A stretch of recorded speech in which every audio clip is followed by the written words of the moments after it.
Hi നമസ്കാരം. ഇന്നത്തെ എൻ്റെ വീഡിയോ ടൊമാറ്റോയുടെ ഒരു റെസിപ്പിയാണ്. നമ്മുടെ വീട്ടിൽ തന്നെ ഉണ്ടായ ടൊമാറ്റോയാണ്.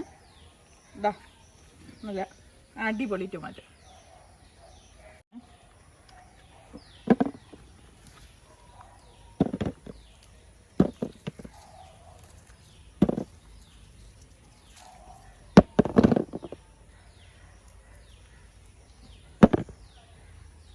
ഇന്ന് ഇതുകൊണ്ടൊരു അവിയൽ ഉണ്ടാക്കാൻ പോവുകയാണ്. വളരെ പെട്ടെന്ന് തന്നെ നമുക്ക് തയ്യാറാക്കി എടുക്കാൻ പറ്റും. അതുപോലെ ഒരുപാട് ഇൻഗ്രീഡിയൻസിൻ്റെ ഒന്നും ആവശ്യമില്ല. ഇവിടെ ഞാനിപ്പോൾ ഇത്രയും തക്കാളിയും ഒരു സവാളയും ഒരു 5-6 പച്ചമുളകും എടുത്തു വെച്ചിട്ടുണ്ട്. ഇനി ഈ തക്കാളിയുടെ മുകൾ ഭാഗം കട്ട് ചെയ്ത് മാറ്റിയതിന് ശേഷം ഇതുപോലെ നീളത്തിൽ അരിഞ്ഞെടുക്കുക.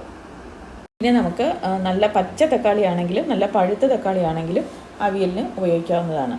ഇനി നമുക്ക് ആ സവാള കട്ട് ചെയ്തെടുക്കുക. സവാള ഈ തക്കാളി കട്ട് ചെയ്തതുപോലെ തന്നെ നീളത്തിൽ കട്ട് ചെയ്യുക.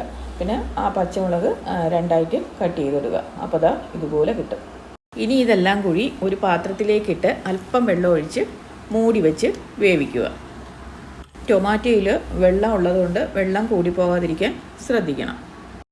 ഈ സമയം കൊണ്ട് ഒരു മിക്സിയുടെ ജാറിലേക്ക് അരമുറി തേങ്ങ തിരുവിയത്, 2-3 കഷ്ണം ഉള്ളി അരിഞ്ഞത്, 1/4 ടീസ്പൂൺ ജീരകം, 1/4 ടീസ്പൂൺ മുളക് പൊടി. മുളക് നമ്മൾ നേരത്തെ ടൊമാറ്റോയുടെ ഒപ്പം ചേർത്തിരുന്നു. അപ്പോൾ അതുകൊണ്ട് അവരവരുടെ ആവശ്യത്തിനനുസരിച്ച് മുളക് ചേർക്കുക. 1/4 ടീസ്പൂൺ മഞ്ഞൾപ്പൊടി, പിന്നെ കറിവേപ്പില എന്നിവയെല്ലാം കൂടെ ചേർത്ത് ജസ്റ്റ് ഒന്ന് അടിച്ചെടുക്കുക.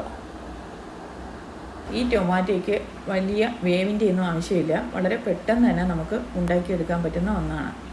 അപ്പോൾ നമുക്ക് ഇനി അടപ്പ് തുറന്നു നോക്കാം. ഏകദേശം വെന്ത് വരുന്നുണ്ട്.